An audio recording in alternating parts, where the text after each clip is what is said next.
It was exactly midnight when the rusted PA system outside our apartment window crackled to life.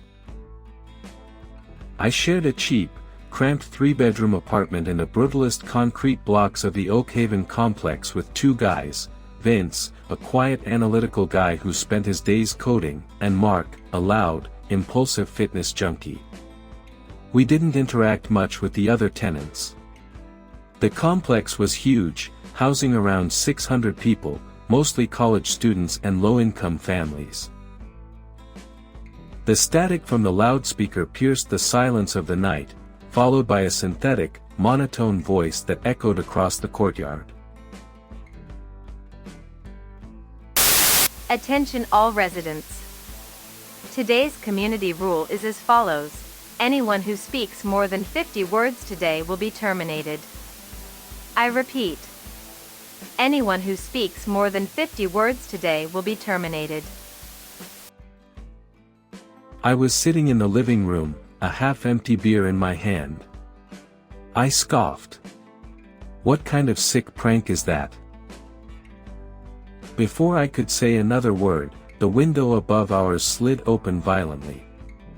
It was Mr. Peterson, the bitter old man from the 6th floor.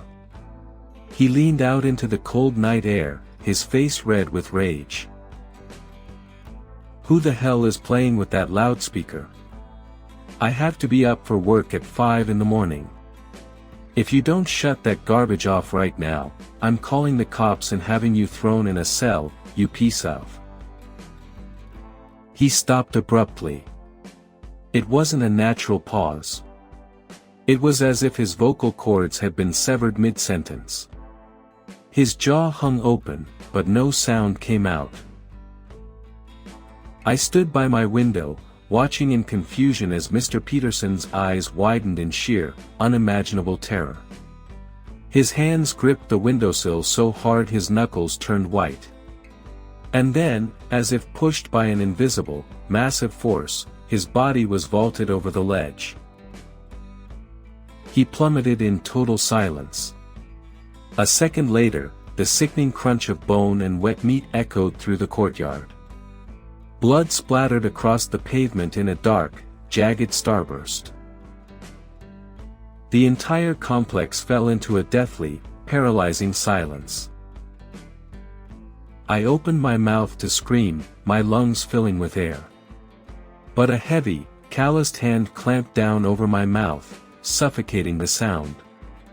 I thrashed wildly, turning my head to see Vince. His face was pale, his eyes wide with a frantic intensity. He put a finger to his lips, making a desperate SH gesture. With his free hand, he pulled out his phone, opened a blank note, and typed furiously. He shoved the glowing screen into my face. Asterisk, if I remember correctly, you were complaining about the rent earlier today. You've already spoken 47 words. The rule is 50. Do not speak, asterisk. A jolt of pure ice shot down my spine. The realization hit me like a physical blow. If Vince hadn't covered my mouth, I would have screamed. And I would have joined Mr. Peterson on the pavement below. Vince pulled his hand away slowly. I nodded, my whole body trembling. We needed to wake Mark. We rushed into Mark's room and shook him awake. He groaned, rubbing his eyes. What the hell are you guys doing?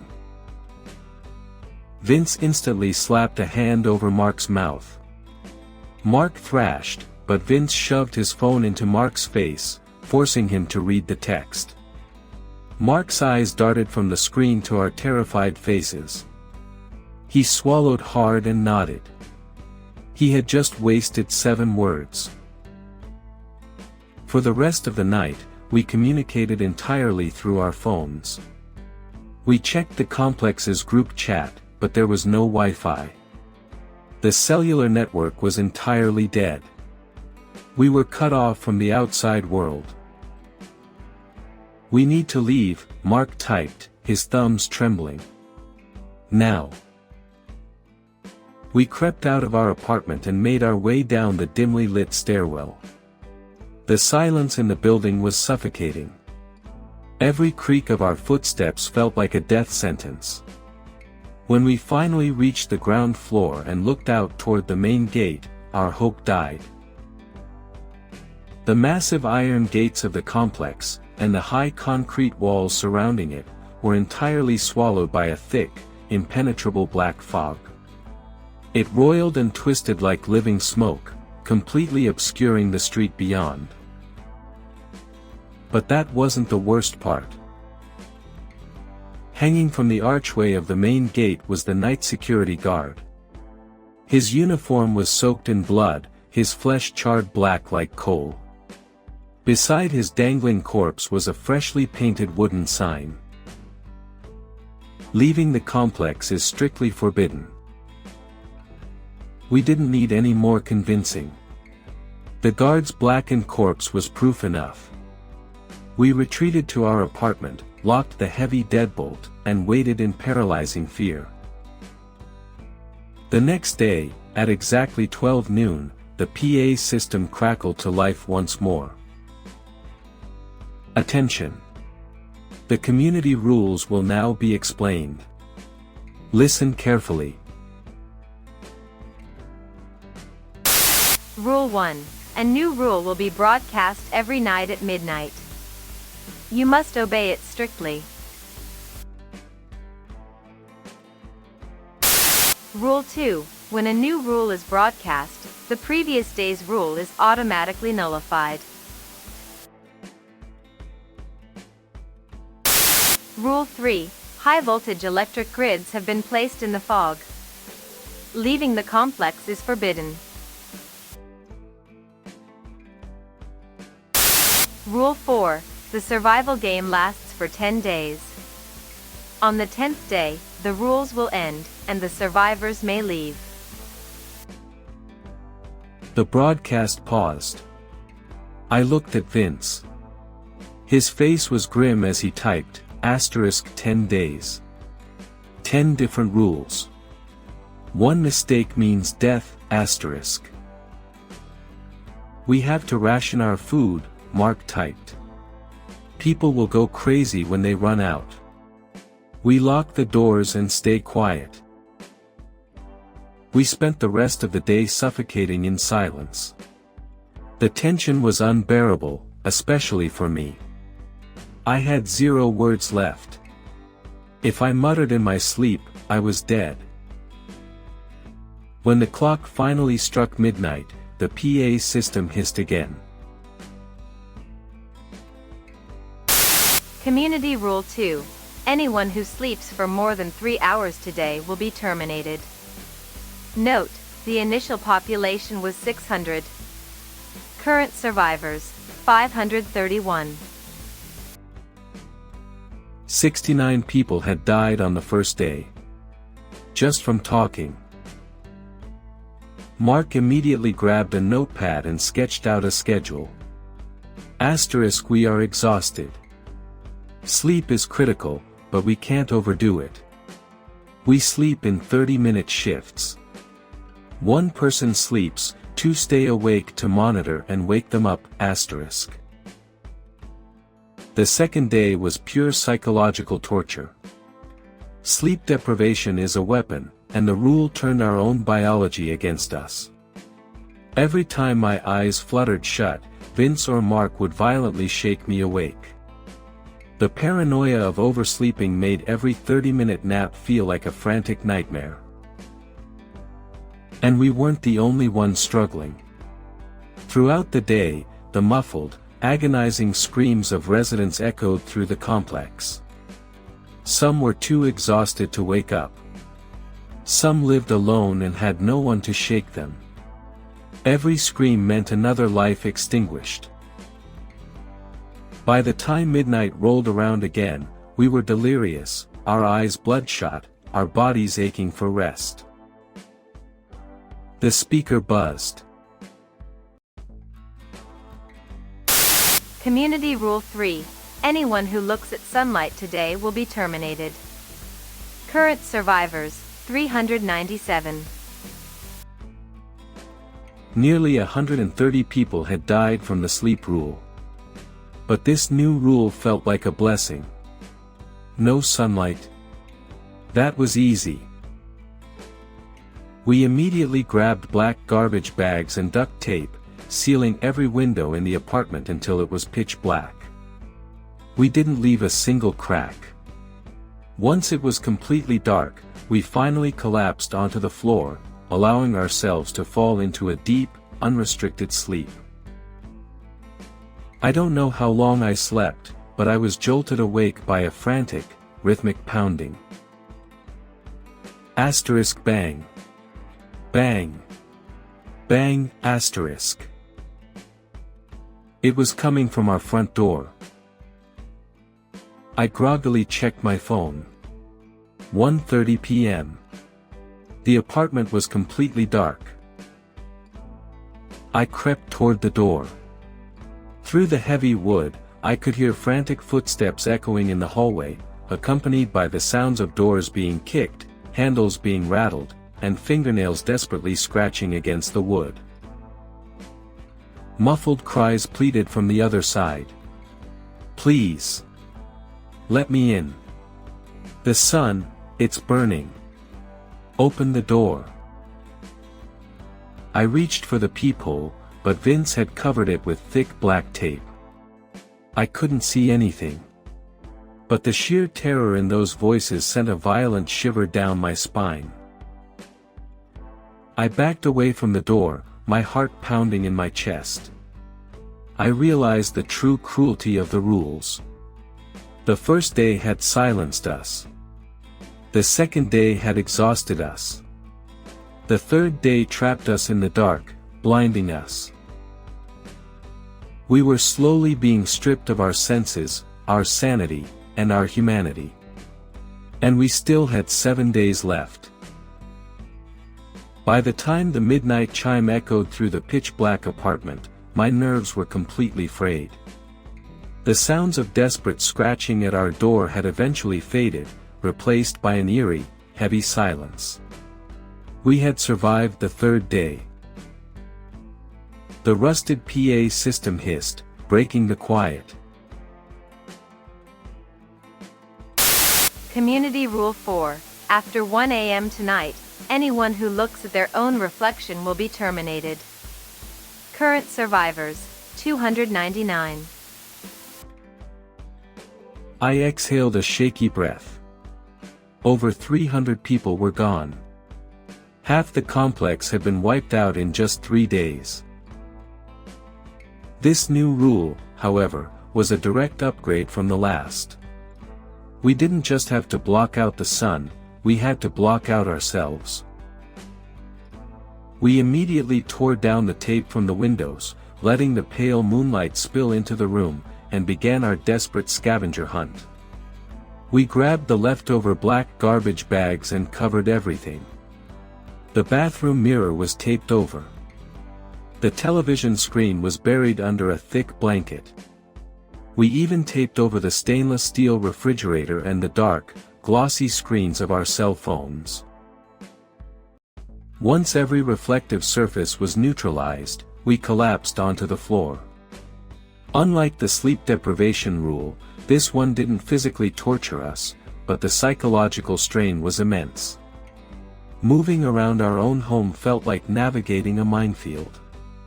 A single accidental glance at a spoon or a window pane could mean instant death. For the next 24 hours, the apartment was dead silent. We were losing our minds, becoming numb to the horror. When the clock finally struck midnight, I actually felt a wave of relief. Anything was better than staring at the wall in paralyzing fear. Community Rule 5. Sometime today, you must walk at least 20,000 steps on a staircase. Failure to do so will result in termination. Current survivors, 262. Mark, who had been sitting in the corner like a zombie, suddenly stood up. Finally, he muttered, his voice raspy from disuse. I'm sick of being trapped in this box. Let's go. Before we stepped out, Vince pulled off the tape covering his phone screen and opened a pedometer app. We needed to track our steps perfectly. But the moment Mark pulled open the front door, a wave of putrid, rotting stench hit us like a physical blow. I gagged, covering my nose with my shirt. The hallway was dimly lit by flickering fluorescent lights. And scattered across the dirty linoleum floor were the bodies. Some were curled up in fetal positions, their faces twisted in unimaginable agony. Others were slumped against the walls, blood pooling around their lifeless forms. These were the people who had failed the previous rules. Death hadn't left the complex, it had just been waiting outside our door. We forced ourselves to step over the corpses and pushed open the heavy fire door leading to the stairwell. It was there that we met Sarah. She was a quiet girl from the 4th floor, clutching a heavy metal flashlight. She looked just as terrified as we were, but there was a fierce determination in her eyes. Without a word, she joined our group. There was safety in numbers, or so we thought. Up and down. Up and down. The physical toll of climbing 20,000 stairs was brutal. The air in the stairwell was stagnant, thick with the smell of death. By the time we hit 10,000 steps, my legs felt like lead. Mark, being the athlete, pushed us forward, forcing us to take short breaks and keep moving. It took us nearly 14 agonizing hours.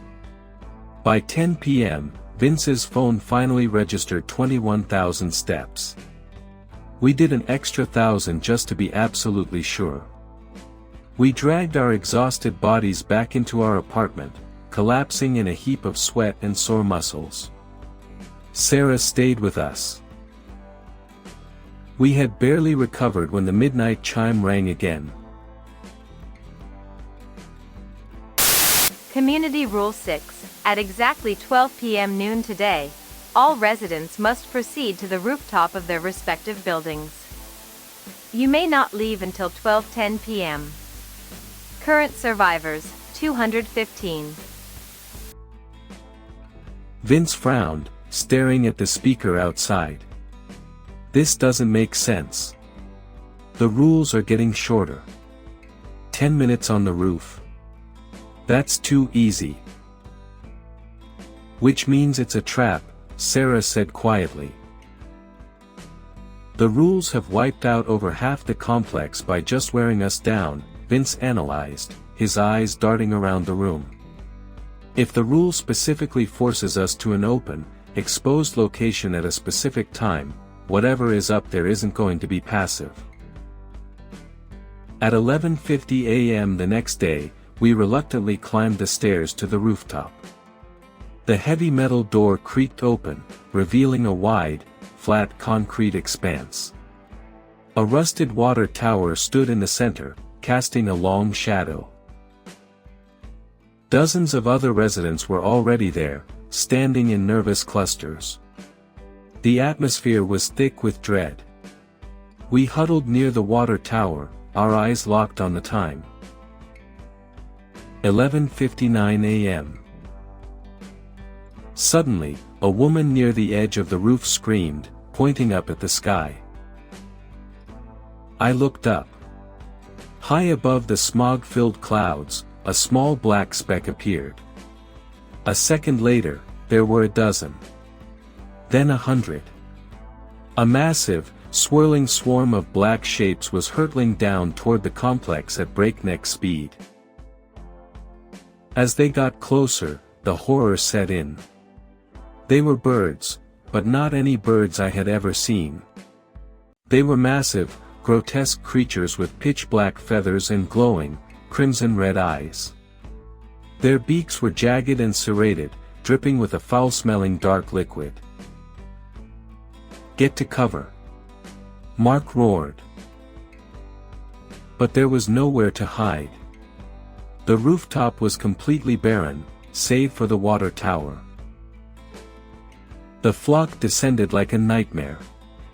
The first bird slammed into a man near the edge of the roof. Its massive talons easily ripped through his clothes and flesh. He didn't even have time to scream before 3 more birds swarmed him, tearing him apart in a fountain of blood and viscera. Panic erupted. People were running in every direction, slipping on the slick, bloody concrete. But we couldn't run downstairs.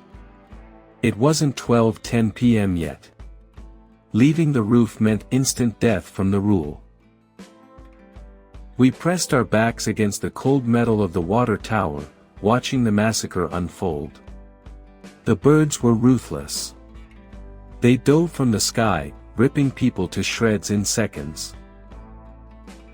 Suddenly, a massive crimson-eyed bird swooped low, its talons extended, aiming straight for Mark. "Mark, watch out!" Vince yelled. Before Mark could react, the bird slammed into his shoulder, its talons sinking deep into his flesh. Mark screamed in agony, falling to his knees as the bird flapped its massive wings, trying to pin him down. Sarah didn't hesitate. She grabbed a loose, rusted iron pipe that had fallen from the water tower and swung it with all her might. The pipe connected with the bird's skull with a sickening crack. The creature shrieked, a horrific, metallic sound, and released its grip on Mark. I grabbed another piece of scrap metal and swung it wildly at the bird's legs, forcing it to retreat into the air. But the victory was short-lived. The bird's shriek had attracted others. I looked up to see a dozen crimson eyes locking onto us. The swarm was coming for us. Mark was bleeding heavily. Sarah was gripping the pipe, her knuckles white. Vince was frozen in terror. There were too many of them. We couldn't fight them all off. As the birds dove, a realization hit me like a lightning bolt. The birds were ignoring the dead bodies. All around us, there were corpses, some torn apart, some relatively intact, but the birds weren't scavenging. They were hunting. They were only attacking the people who were running, fighting, or standing up. They tracked movement. I screamed over the chaos. "Play dead. Get on the ground and don't move." I threw my scrap metal aside and threw myself onto the concrete, pressing my face against a puddle of someone else's blood. Vince, Mark, and Sarah instantly followed, collapsing onto the ground and going completely limp. I closed my eyes, my heart hammering in my chest like a jackhammer. The wind from the bird's massive wings whipped my hair. I could smell the rotting stench of their breath. A pair of sharp claws lightly grazed my jacket. I held my breath. I didn't twitch. I didn't move a single muscle. For what felt like an eternity, the screeches and screams continued to echo around me. I waited for the agonizing pain of talons piercing my back. But it never came. Suddenly, the shrieking stopped. The horrific sound of tearing flesh ceased. I slowly opened one eye. The digital watch on Vince's wrist, just inches from my face, beeped. 12:10 p.m. The massive flock of black birds vanished into the fog as quickly as they had appeared, repelled by whatever invisible force governed the rules. I pushed myself off the blood-soaked concrete, my entire body trembling. Sarah helped Mark to his feet, pressing a piece of cloth against his bleeding shoulder. I looked around the rooftop. 10 minutes ago, there had been over 30 people up here. Now, besides the four of us, only 3 other people were standing. We had survived the 6th day. But as I looked at the mangled remains scattered across the roof, I knew the worst was yet to come. The massacre on the rooftop during the 6th day left an indelible scar on our sanity. Only 7 people had walked down from that blood-soaked concrete expanse. The next night, the midnight chime felt like a death knell. Community Rule 7. Today, you must take the elevator in Building 4 at least once. Current survivors, 36. The silence in the room was heavy.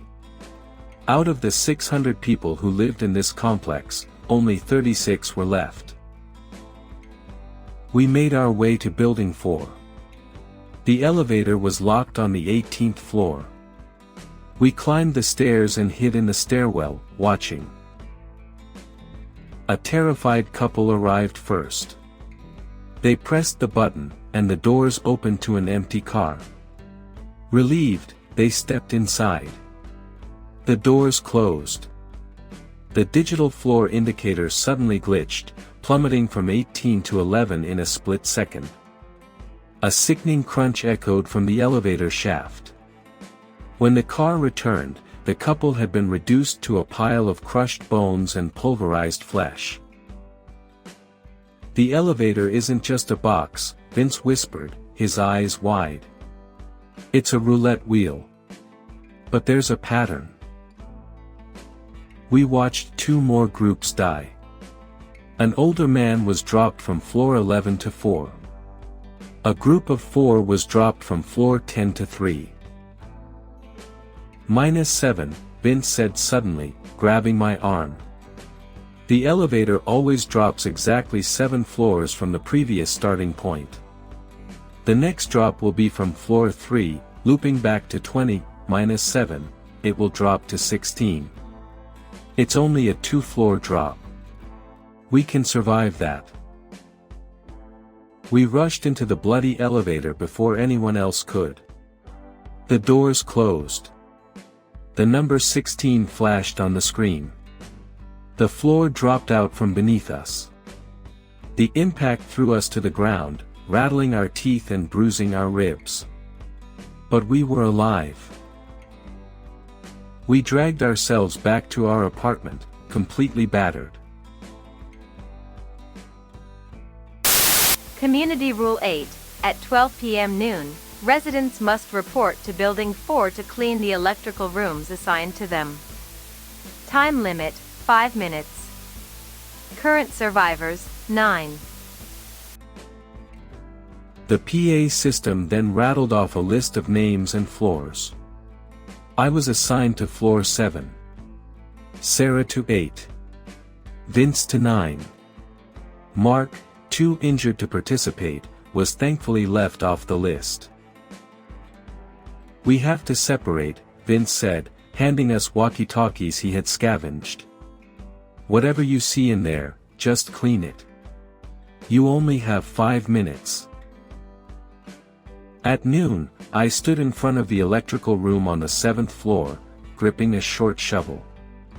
My heart pounded against my ribs. I pushed the door open. There was no blood. No grime. Instead, sitting in the corner of the room, was Sarah. Her clothes were torn, her face pale and exhausted. "Ethan," she whispered. I froze, dropping the walkie-talkie. My mind raced. Why was Sarah here? Was the real Sarah on the 8th floor? "Ethan, talk to me," Vince's voice crackled through the fallen radio. "What do you see?" It's Sarah," I stammered. "Do not listen to her." Vince barked through the radio. "Whatever is in that room is the dirt. Clean it." The fake Sarah's eyes darkened. She lunged at me with unnatural speed, bolting out the door and into the hallway. I gave chase, my heart hammering. If I didn't clean my assigned room, the rule would kill me. I chased the doppelganger up the stairs, finally cornering it on the 12th floor. But as I raised my shovel, I saw the real Sarah violently wrestling with an identical copy of herself. I didn't hesitate. I swung the heavy iron shovel, crushing the skull of the doppelganger I had been chasing. Its body immediately dissolved into a pile of foul-smelling black ash. "Clean it," Sarah panted, pointing at the ash. We swept the remains into garbage bags just as the 5-minute timer expired. We had survived again. But the psychological toll was breaking us. Community Rule 9. Tonight, proceed to the underground plaza. Stand on the white circles. Current survivors, 6. We descended into the massive, cavernous parking garage beneath the complex. There were 3 large white circles painted on the ground, glowing faintly in the dark. The other 3 survivors, a group of ruthless, athletic men who had been terrorizing the lower floors, were already there. "There's only 3 circles," one of the men sneered, brandishing a metal pipe. "Which means only 3 of us are surviving tonight." They charged at us. We fought back, but we were exhausted, starved, and injured. They easily overpowered us, knocking us to the ground and claiming the 3 white circles for themselves. We collapsed on the cold concrete, waiting for the rule to execute us. We had fought so hard, for 9 agonizing days, only to lose at the very end.